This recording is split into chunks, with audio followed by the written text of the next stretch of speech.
Leaders of today, let's talk a little bit about some leadership lessons. In my years, I've seen a thing or two and done a thing or two, very much like that insurance commercial. But let's talk about a little bit of the cross between psychology and leadership. So, back in the 60s, there was a thing that was studied called learned helplessness.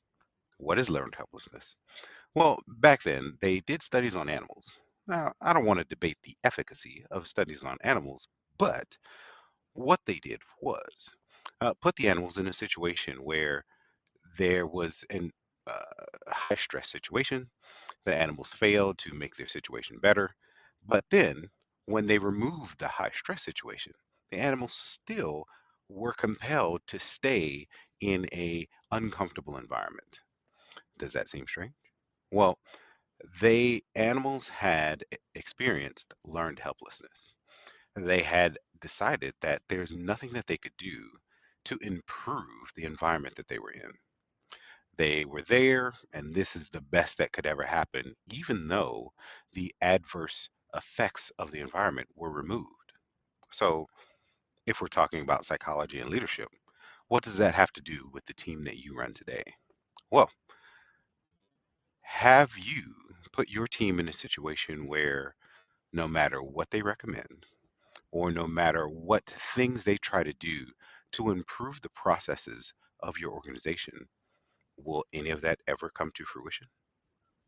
Well, is that for you, the leader, to decide? Or should you canvass your people to figure out, are your people currently suffering from learned helplessness? Has anybody ever seen this meme on LinkedIn? Wow, leaders that fail to listen will eventually be surrounded by people that aren't speaking. That is the perfect summation of learned helplessness. So now that we know what it is, how can you combat it? We already addressed one issue, canvassing your team, figuring out what can we do to make things better. What are your thoughts? These seem like small steps, but it'll empower your people to realize that they have a dog in the fight, if you will. They can make things better.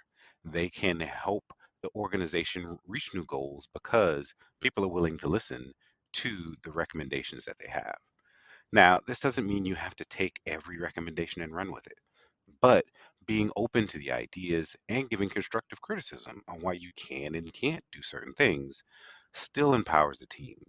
And try some nice neutral phrases like, that's interesting, or I hadn't thought of that, where it's not committal, but it gets the mind going. So try to combat learned helplessness by listening and encouraging recommendations. It's not that hard, but it'll give your team one heck of a boost. So that's all I got for today. Leadership lessons. Y'all stay awesome and do stuff. Don't not do stuff. All right.